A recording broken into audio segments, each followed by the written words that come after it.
Sakina.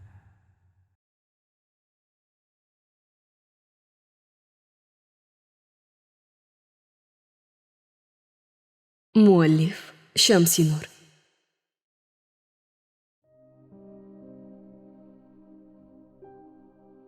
Mavluda opa tilla zirakni kaftida aylantirar ekan, ko'zlari quvonchdan porlab ketdi. Demak, niyati jiddiy ekan. Albatta, men ham shu fikrdaman. Oyingizga yoqmasam-chi, sendek qizni yoqtirmay bo'ladimi? Yigit qizga tikilib qaradi. Benuqson yuz. Umuman olganda, tabiatning mukammallik bilan yaratilgan mo'jizasi. Har bir erkak meniki bo'lsin deya orzulaydigan malak. Hamidning ko'zlarida ehtiros alanga olardi. Uning qarshisida o'tirgan Amira haqiqatdan ham noyob go'zallik sohibasi edi. Mashhuraning rangsiz va tovoqdek chehrasi qayerda-yu, Amiraning kipriklari uzun bo'lib, xuddi linza qo'yilgandek charos ko'zlari qayerda. Sendan ko'ngli to'lmagan ayolning aqliga shubha qilaman, dedi Hamid Amiraning qo'llarini kaftlari orasiga olib. Faqat onamning yonlarida bir kam gap bo'lib tursang kifoya. Bilasan-ku, keksa avlod o'z prinsiplariga ega. Amira jilmaydi. U o'ziga haddan oshiq ishonardi. Xavotir olmang, Abdulhamid aka. Eplasam kerak. Ular restoran chiroqlari ostida shirin suhbat qurib o'tirishganda, Hamidning cho'ntagida telefoni tebrandi. Mashhuradan xabar kelganda. Hamid aka, oyimga zirakni ko'rsatdim. Juda xursand bo'ldilar. Ularga siz haqingizda aytdim. Hamid xabarni o'qidi-yu, yuzidagi tabassum bir lahzada yo'qoldi. U bir vaqtning o'zida ikki xonadonga baxt va umid urug'ini sochayotgan edi. Ammo bu hosilning mevasi zaharli bo'lishini hali hech kim bilmasdi. Hoji ona ayollar marosimida o'tiribdi. Doimgidek uni uyning to'riga o'tkazib qo'yishgan. Hoji ona, sizga havas qilamiz. Biram chiroyli tilovat qilasiz. Odam yana eshitsam deydi. Hoji ona o'zini hammadan aqlli sanagancha balanddan nazar solib o'tiraverdi. Hoji onani Alloh juda suyadi. Bo'lmasa har yili baytiga chaqirarmidi? Yana bir ayol o'rtaga gap tashladi. Hoji ona kerilgancha o'z sharafiga aytilgan maqtovlardan boshi osmonda edi. Hoji aya, kelin qilayotgan ekansiz? Ha, yaqin kunlarda to'yni o'tkazib olaman. Cho'zib yursam, oraga shayton tushadi. Biram aqllisizda. Odamlar bir-biriga o'rgansin desa, siz shayton aralashmasin deysiz. Mashhura oshxonani yaltiratib tozalab bo'lib, xonasiga kirdi. Ko'ziga uyqu kelmasdi. Deraza yonida o'tirib, Hamid bergan zirakni chiroqqa tutib ko'rdi. Bu tilla bo'lagi uning uchun shunchaki taqinchoq emas, balki unga bildirilgan ishonch. Niyati jiddiy bo'lmasa, shuncha pul sarflarmidi? Deb o'zini ishontirishga urinardi u. Biror yigit men uchun bunday harakat qilmagan. Asta tortmasdan bo'yanadiganlarni olib, yuzlariga krem surdi. So'ngra ko'zlarini hafsala bilan bo'yadi. Uff, nima yarashmaydi? Qayta o'chirishga tushgandi hamki, darvoza taqilladi. Hozir. Chala artilgan ko'zini qayta o'chirguncha, Mashhura darvozani ochdi. Salom. Amira qo'lida bir martalik plastmassa idishda chiroyli qilib terilgan mantilarni olib kelibdi. Kel Amira, buni sizlarga olib chiqdim. Amira ovqatni uzatdi. Ovora bo'libsan-da. Ovorasi yo'q. Guli kelinoyim tuzukmilar? Deyarli. Mayli opa, chiqarsiz biznikiga ham. Amira ketib qoldi. Mashhura uni ortidan havas bilan qarab qoldi. Juda chiroyli qiz. Oilasi ham o'ziga to'q. Nega Mashhura uningdek emas? Undan nimasi kam? Mashhura xo'rsingancha qo'lidagi ovqatni olib oshxonaga kirdi. Manti juda issiq ekan. Kelinoyisiga deb likopchaga sola boshlaganda onasi kirib qoldi. Nima qilayapsan? Kelinoyimga Ber bu yoqqa. Mavluda opa qizini qo'lidan idishni olib o'zi yeyishga tushdi. Toshni yesin u. Shundoq ham yeb yotishdan boshqasiga yaramaydi. Ol chaqqonroq ye, sovumasin. Mashhura onasining vajohatidan qo'rqib, indamaygina manti solingan likopchani chetga surdi. Tomog'idan ovqat o'tmasdi. Onasining har bir gapi go'yo kelinoyisiga emas, Mashhuraning o'ziga tegayotgandek tuyulardi. Ertaga men ham birovning uyiga borsam, qaynonam menga ham shunday munosabatda bo'ladimi? degan o'y xayolidan o'tdi. Ona, Amira juda chiroyli-ya, dedi Mashhura gapni chalg'itish uchun. Kiyinish ham, o'zini tutish ham bo'lakcha. Mavluda opa og'zidagi luqmani yutib, qiziga sinchkov tikildi. Chiroyli bo'lsa nima qilibdi?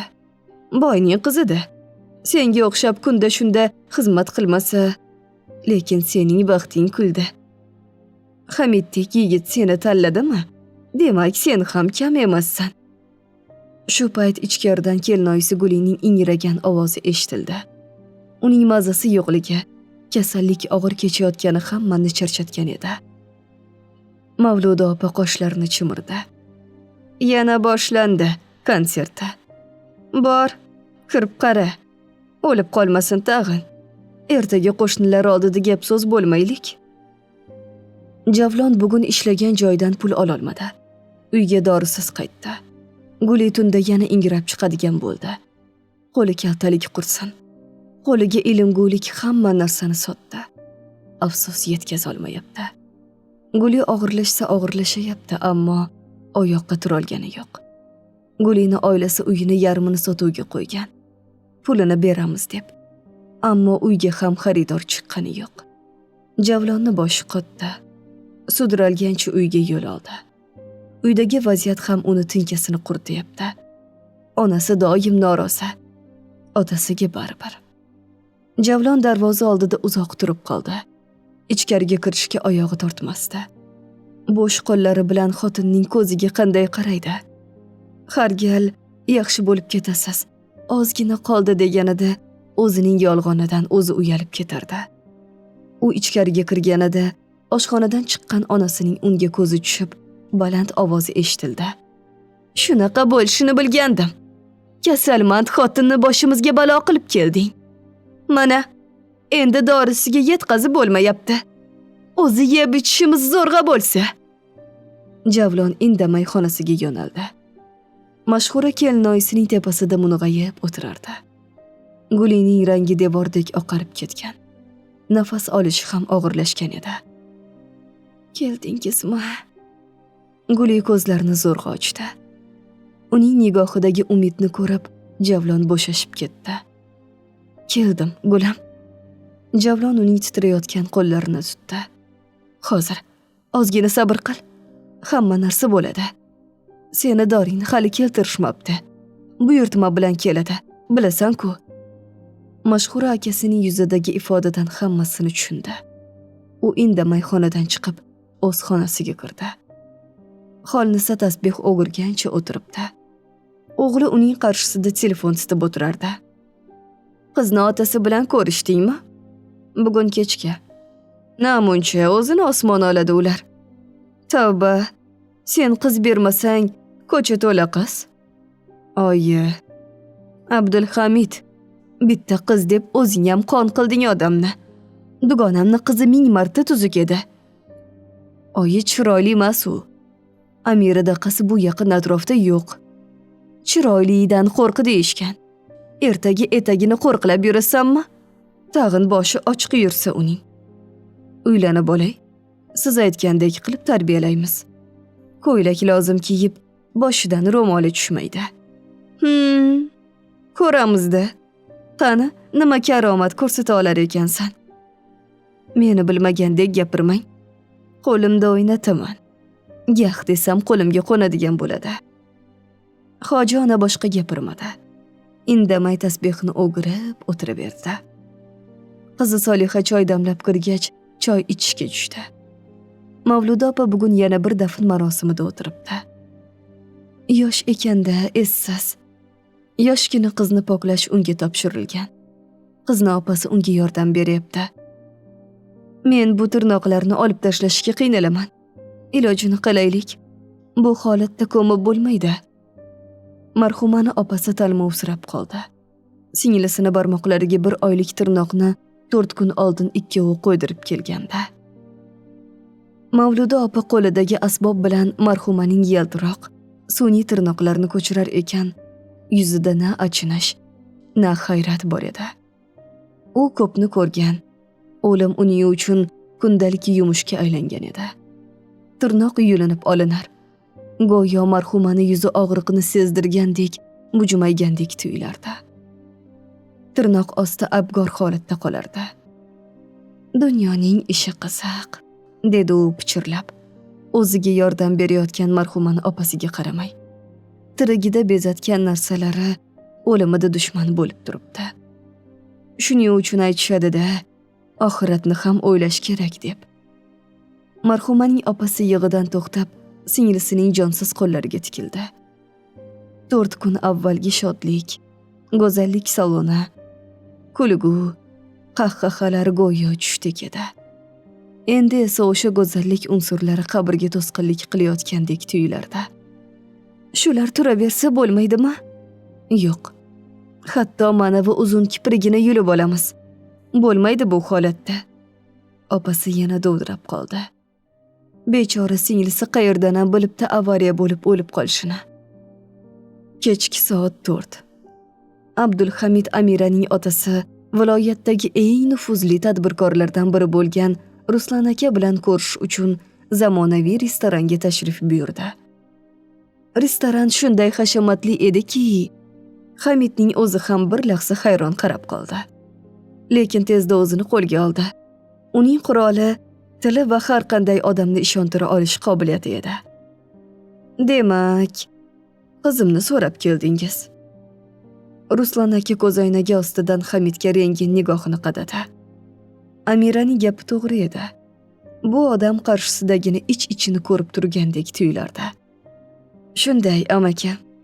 Niyatim jiddiy. Men Amirani shunchaki yoqtirmayman.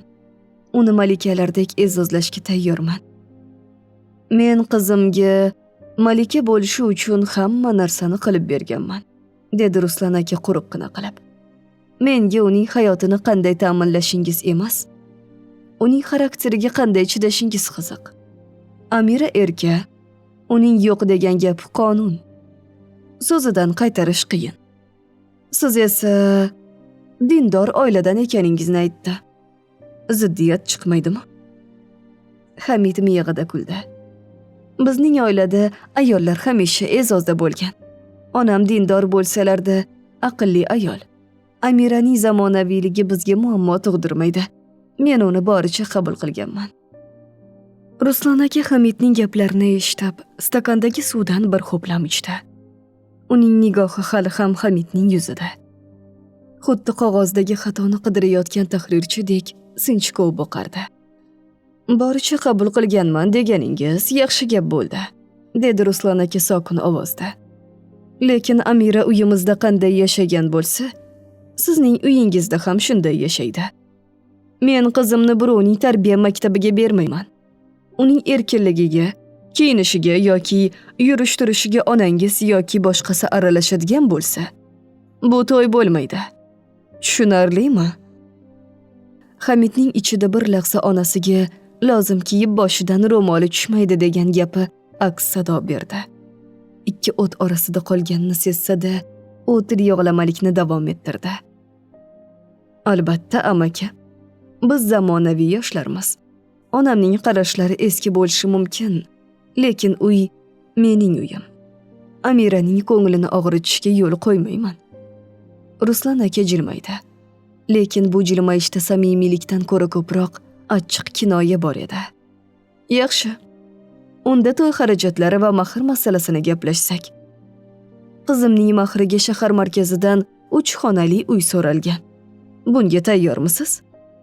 Abdulhamid qaynotasining ochilayotgan yuziga qarab hayron bo'ldi. Nahotki qizini pullasa? Ha, tayyorman. Hoziroq olib bera olasizmi? Sizlarning daromadingiz haqida xabarim bor. Albatta, muammosi yo'q. Hazil, sizni sinadim. Qani, unday bo'lsa baxtli bo'ling. Ular qo'l tashlashdi. Hamidning yelkasidan tog' ag'darilgandek bo'ldi. Mavluda opa uyiga kelgunicha yuragini hovuchlab keldi. U bugun yuvgan mayitini tilla uzugini kishi bilmas, amallab paypog'ini orasiga qo'yib olib kelganda. Voy xudoyim, yuragim yorlay dedi-ya. Bilib qolishsa, naqd sharmanda bo'lardim. Mavluda opa darvozani ichkaridan mahkam tanballadi. Nafasi bo'g'ziga tiqilib, hovli o'rtasida bir muddat turib qoldi. Oyoqlardagi titroq hali ham bosilmagan edi. U ehtiyotkorlik bilan paypog'ining orasidan boyagi tilla uzukni chiqarib oldi. Uzuk chiroq nurida jilvalanar ekan, boyagi baxtsiz qizning jonsiz, shishgan barmoqlari Mavluda opaning ko'z oldidan o'tdi. Tavba, qilmishim uchun kechir Xudo, deb pichirladi u. Lekin uzukni darrov cho'ntagiga soldi.